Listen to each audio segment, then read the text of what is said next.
Expo here in St. Louis 2022. I don't know about you, but I've been having a blast on the floor. Everybody visited the Expo floor and stuff, seen a bunch of booths? Yeah. Yeah? That's good, that's good. All right, so I just want to let you guys know that we are, of course, going to be talking. We're going to be bringing Ron and Theo out here really soon. We are going to be doing a Q&A part of this presentation. There are microphones down here at the front if you can't see them. I'll give you a little warning about when that's going to happen, and then you guys can start lining up and ask the questions that you want to know, all right? All right, so who wants to hear me keep talking, or who wants to meet these guys, huh? Come on, let's give it up here. Let's give it up for Ron Pearlman and Theo Rossi!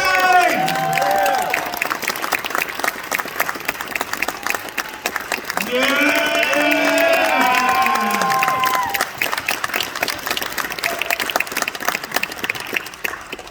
Hello, gentlemen. Gentlemen. May as well start out with a live. Well, I am very, very excited to be up here with you guys. Ron, I actually have a very... There are enough lights. Oh, yeah, it's happened in the other ones, too. Interesting. Very bright over You have any sunblock on you? Well, I tell you... Skin cancer. Cropping up as we speak here. I have a... Lively crowd. Hello? There you are. I have this very funny little anecdote, maybe, but like, so I asked a lot of people, like, you know, hey, are there any questions that you would want to ask these guys when I've been preparing for this?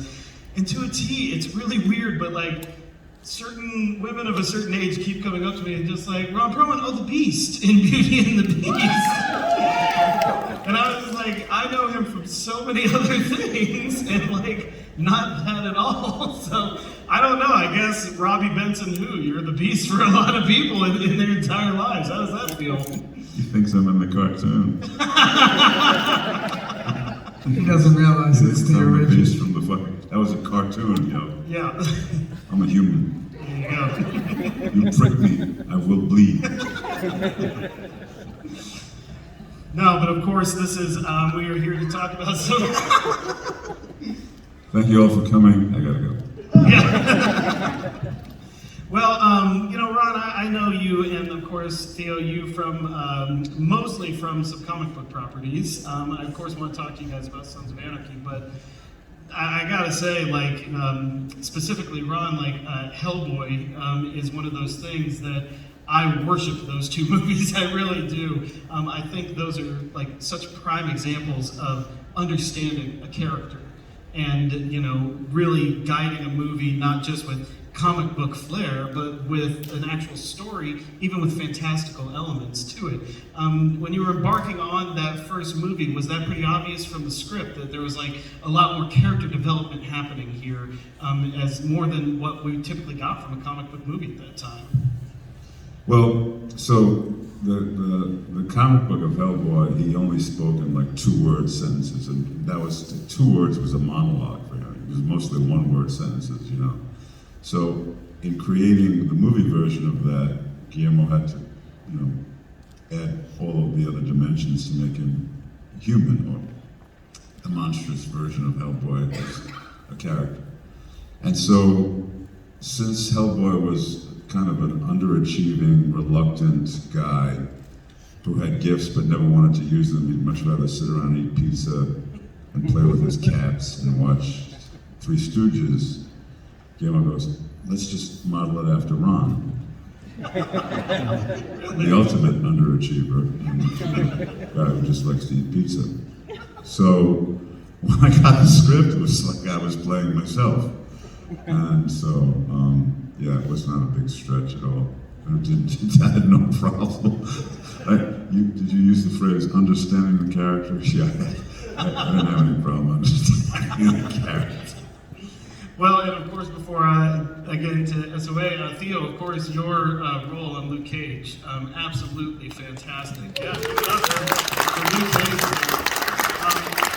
And that was at a time when Marvel was really kind of experimenting with those Netflix shows, and all of us didn't really know what to expect, especially from that character. How did you approach that character of Shades in that show, and you know, the interactions and everything?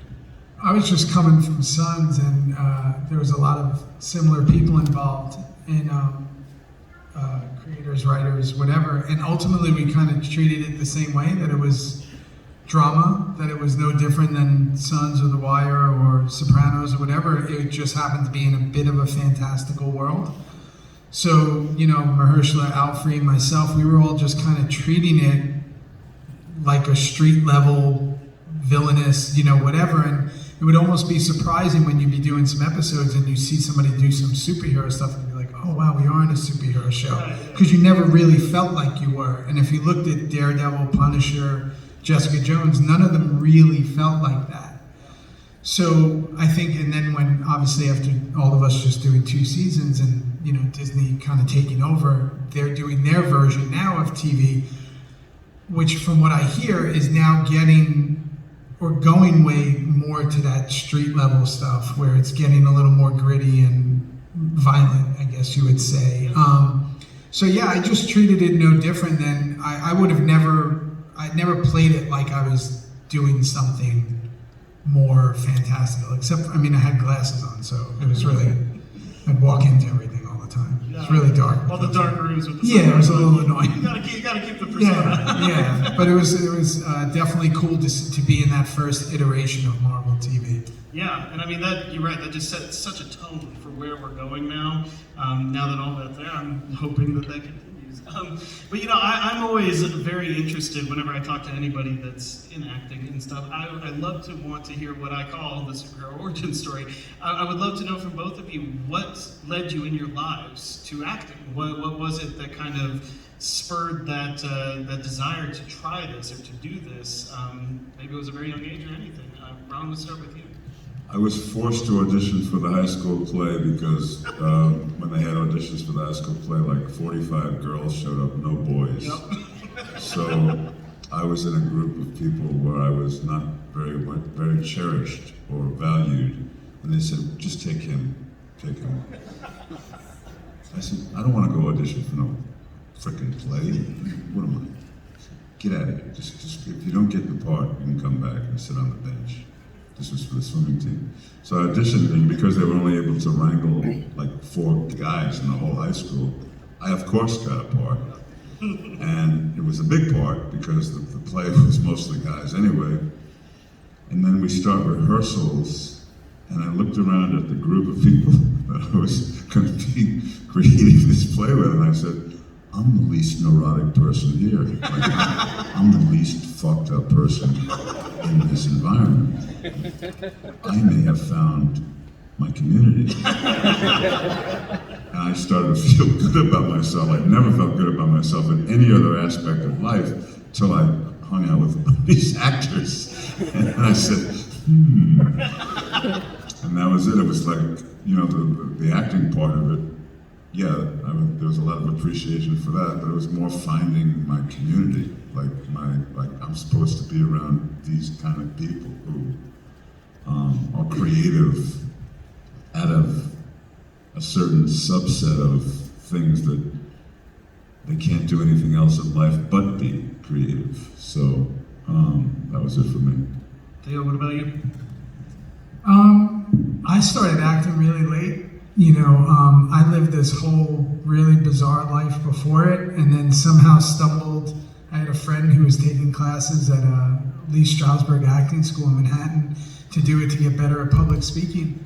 And I just kind of went in, and I was going there to kind of get him because there was a bar attached to it, and we were all going to go to the bar. And I started seeing it. Felt like I was just saying to Ron, it felt like almost like carnies, like a carny. It felt like outlaws from the system that we were in New York City. Like everybody was either, you know, that I grew up in was either criminals, cops, firemen, Wall Street. I mean, just there was a specific way that everyone was going, and I was kind of lost. I didn't know what I was going to do. I had no really discernible skills. I had gone to college and didn't know anything because I spent most of that time doing criminal behavior. So I just didn't really know what I was going to do in my life. And I couldn't understand, I could never make the connection because I never knew anyone who had ever had anything to do with acting. But I used to draw all the time. I was like, my mom and even my birth father before he left, they were artists. Like, you know, they would draw and I would do this. And then I was really big into like action figures when I was young and creating worlds and creating like, you know, I'm an 80s kid, so it's like G.I. Joe, Transformers, He-Man, and like you would create these worlds for hours and you would disappear. As someone who has two young kids and they're always around us, you know, it was like I was always away. It would be like, you know, my mom's like, go upstairs, and you'd kind of create and play. So here I was in my 20s, and I started seeing this, you know, this group of people, and I would just sit back and I'd always show up and I'd always go. It was in Manhattan. I would just always show up and watch.